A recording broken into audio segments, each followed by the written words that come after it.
What's going on, everybody? And welcome back to Behind the Seams with your narrator, Jay, from Infield Media. If you're new here, it's a pleasure to meet you. And if you're returning, then it's great to see you again. For those of you who are new here, let me tell you a little bit about what Behind the Seams is all about.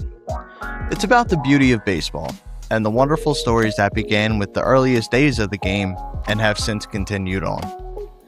Unfortunately, some of these stories have been lost to the times and players have either been forgotten or just simply unheard of.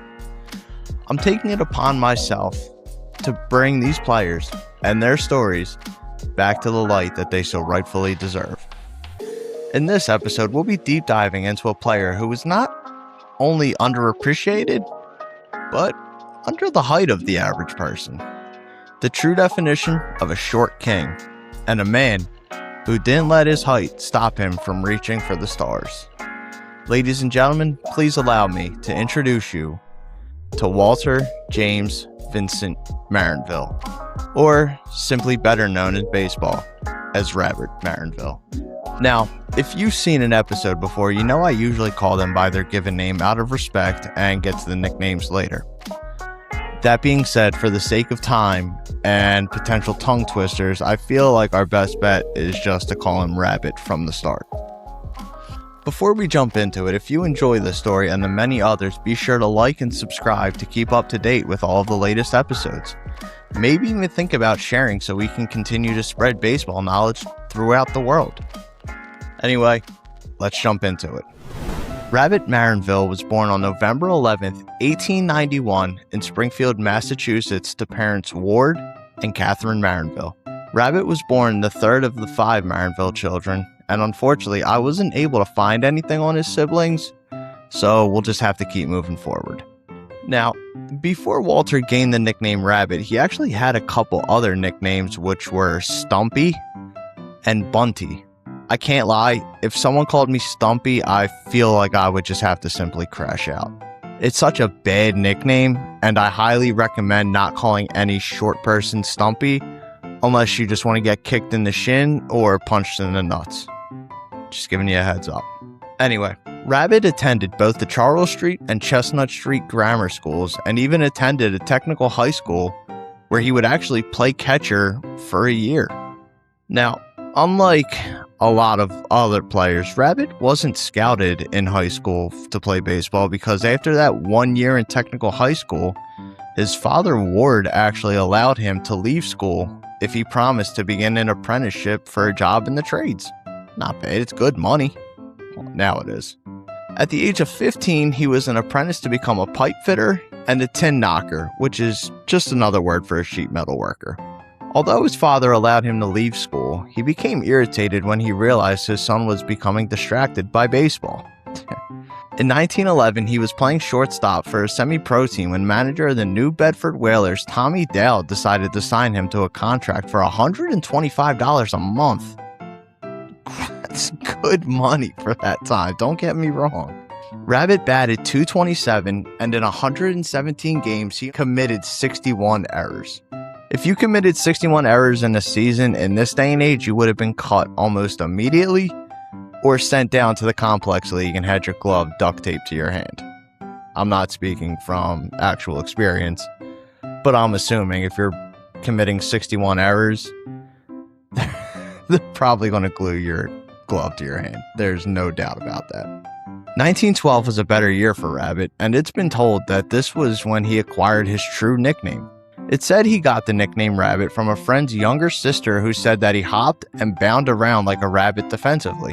Honestly, if you're hopping around and you're 5 foot, Rabbit does make sense for a nickname. In his second year at New Bedford, he was able to raise his batting average to .283. The unfortunate part of doing the series is that a lot of the stats that we use nowadays weren't recorded outside of the majors, so a lot of stats and news has just been completely lost, unfortunately. It's unfortunate, but it's not terribly surprising as there were hundreds of different leagues throughout the nation and it would be impossible to keep track of every single stat.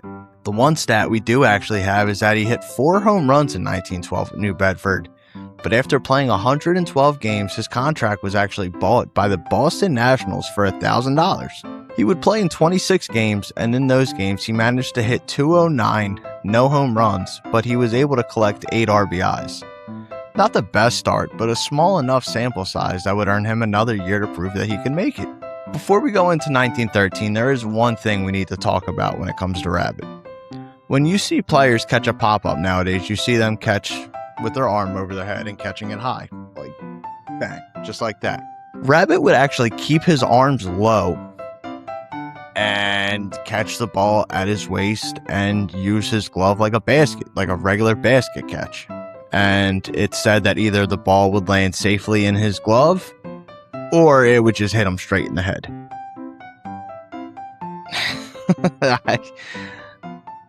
I guess, man. 1913, and there was quite some trouble in Boston. Rabbit went into spring training ready to fight for the starting job at shortstop, but there was a huge problem. Manager George Stallings had decided that the shortstop would be his own nephew, Art Buse. If only we all had $1 for every time a coach's kid took a position from someone who was actually better than the coach's kid, I think we would be able to make sure that we all went home with $1 million. I think it's happened that much. Anyway, Rabbit was pissed, obviously, and it said that if he couldn't win the job over Stallings' nephew, then he would just simply quit. Unfortunately, Stallings had heard the comment and was none too pleased. He had said when they got to Boston, they would explore a trade if one came along. That trade would actually never come, as Art Buse would come down with a sore throat around Easter Sunday, and Maranville would open up the season as the Boston shortstop. Stallings told him that he would be starting, and Rabbit responded that he would start, and Stallings would never take him out. He would get 3 hits against future Hall of Famer Christy Mathewson, as the Boston Braves would win 8-3 against the Giants. In 143 games that year, he hit .247, 2 home runs, 48 RBIs, and a very supposed OPS of .638. So yeah, it was a good bounce back year after a slow year in 1912. 1914 was a solid year for Maranville, as he drove in 78 runs, which would end up being his career high, even though he only batted .246 that season. He would actually hit a big home run that year, and instead of praise from the manager, Stallings had told him, "Choke up on the bat. You're no home run hitter." This guy just simply hated Maranville. I am so dead set on that opinion. The other thing that made 1914 so good was that Boston had gone out and signed Johnny Evers, who was very, very good defensively, and pretty much gave Boston the best middle infield in all baseball. So good, in fact, that Maranville, Evers, and Schmidt were probably the best double play trio baseball had seen at that time. As if it couldn't have gotten any better, the Braves would end up winning the World Series that year, and it would be the first and the only time that Maranville would actually win the World Series. Spoiler alert. Not much had really happened between 1915 and 1920, besides Maranville going into the Navy in 1918 and serving as a gunner on the USS Pennsylvania, which was a very, very big deal, do not get me wrong. Between 1915 and 1920, Maranville still played very good ball for Boston, as he combined for 15 home runs, 213 RBIs, a .254 batting average, and an OPS of .658, which, if you remember our scale, isn't bad, but, it's not exactly good either. I mean, he's in professional ball, so he's obviously better than any of us who could only dream of getting to that level. In January of 1921, Boston had finally had enough of Maranville and sent him packing to Pittsburgh for 3 players and a money sum of $15,000. The crazy thing is that Maranville was considered Pittsburgh's first reliable shortstop since Hall of Famer Honus Wagner. He would remain in Pittsburgh for 4 seasons and had some of his better numbers, as he only hit 4 home runs, but he added 245 RBIs, hit .283, and raised his OPS to .711. Not Wagner numbers, but it was nothing to scoff at either. 1925, and the Chicago Cubs decided to make Maranville a player-manager, and it went as well as you could imagine. Rabbit was a known prankster, and just the prime definition of a goofball. Supposedly, he had a rule that players weren't allowed to go to bed until he went to bed, and would even dump water on players who did fall asleep. Dude, that's rough. That is very rough. To sum up his time with Chicago, he stood outside Ebbets Field when the Cubs were 23-30 and in last place. Rabbit stood next to a kid selling newspapers and said, "Read all about it. Maranville fired." He fished his wish, and the next day, he was fired. That's great. I don't care who you are. That is fantastic. Yes, this is a great way to go out. 1926 wasn't much better, as he was claimed by Brooklyn and he just stunk it up, unfortunately. He hit .235, no home runs, and just 24 RBIs in 78 games. It was clear that Rabbit was on a steady decline, and there was one major factor that just wasn't helping his case. He was in a very unhealthy relationship with alcohol. Luckily, baseball would give him one more chance, and that November, St. Louis would sign him and send him down to Rochester for the 1927 season. Rabbit swore off the alcohol, and after playing quite solid for Rochester in 1927, St. Louis gave him the call in 1928 and made him their starting shortstop. That year, St. Louis actually made it to the World Series, and Maranville was able to help with a .308 batting average, but as I said earlier, the Cardinals would end up losing this World Series. 1929, and Rabbit would find himself back in Boston jumping between shortstop and second base.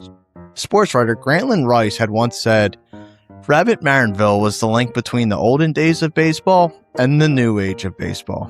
He would spend the next 5 seasons in Boston putting up some above average numbers, especially coming between his age 37 and age 43 season. Even though he was getting older, he never lost his drive, which unfortunately also cost him his career. In a spring training game against the Yankees, he actually broke his fibula and tibia from a home plate collision that cost him the entire 1934 season. He tried to come back in 1935, but it wasn't to be, as he only played in 23 games before accepting that it was just truly time to hang him up. Rabbit stayed around baseball after 1935, managing a handful of teams. He managed Elmira in 1936, Montreal in 1937, Albany in 1939, and then he went home to Springfield in 1941. When he decided to step away from managing, he worked for youth baseball programs in Rochester, Detroit, and New York. He even coached up players such as Whitey Ford, Bob Grimm, and Billy Lewis when they were just young players coming up. That's cool as shit. I don't care who you are. January 5th, 1954. Rabbit Maranville passed away from coronary sclerosis. He unfortunately passed just a couple weeks before his election into the Baseball Hall of Fame. He is buried in St. Michael's Cemetery in Springfield. 28 home runs, 884 RBIs, lifetime .258 batting average, a career OPS of .658, and finishing with a career WAR of 44. Hall of Fame class of 1954. Thank you very much for tuning into this episode of Behind the Seams on Rabbit Maranville, a legend of the game who was short in stature but stands among giants in baseball history. Thank you to Baseball Reference, Society for American Baseball Research, and good old Wikipedia for the information that was used in this video. My name is Jay, and I will see you guys in the next one. Cheers.